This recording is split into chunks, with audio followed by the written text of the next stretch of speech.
Kaya wag niyong asahan ang social media account niyo kasi hindi naman talaga consistent. Pwera lang sa mga sikat ha na talagang yumayaman sa kanila yun sa akin naman iba naman yung estado no, 'di ba kasi yung yung views natin ay ilan-ilan lang kada araw.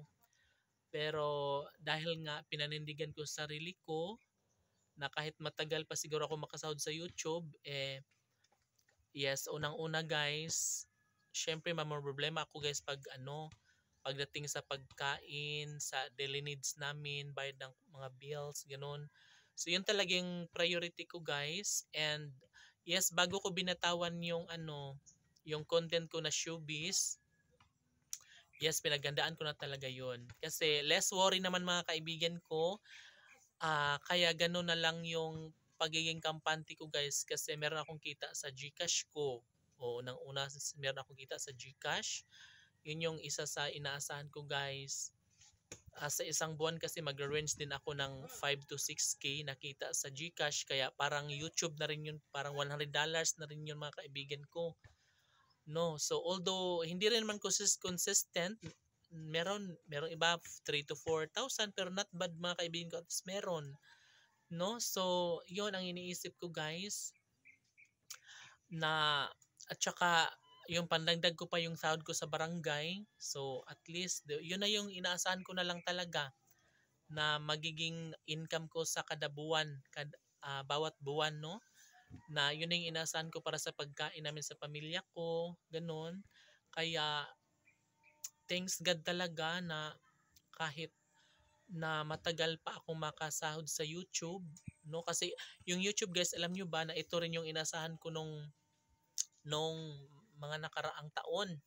O dito talaga ako maani ng pera sa YouTube. Dito kinukuha lahat ng mga gastusin namin sa araw-araw.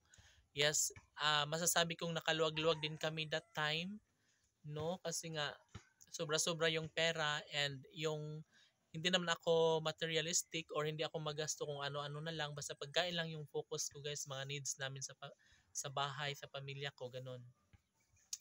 Tapos ngayon dahil nga pinanindigan ko na ang salitang personal vlog na lang, yes, bago po ako nagdesisyon nun mga kaibigan ko, syempre pinag-iisipan ko yun kung kaya ba, kung paano na, kung baka wala tayong bigas yun. Pero hindi kasi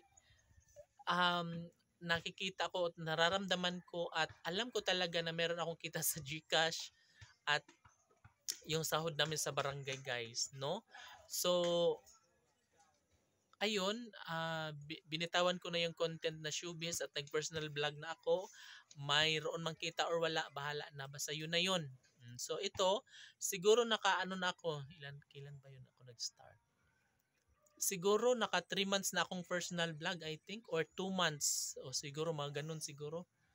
Kaya okay lang. So go lang, laban lang. So sana ay magkaroon naman ako ng trending videos pagdating ng panahon, no? Para magiging happy naman si Mariket Flores. Okay, bye mga kaibigan ko.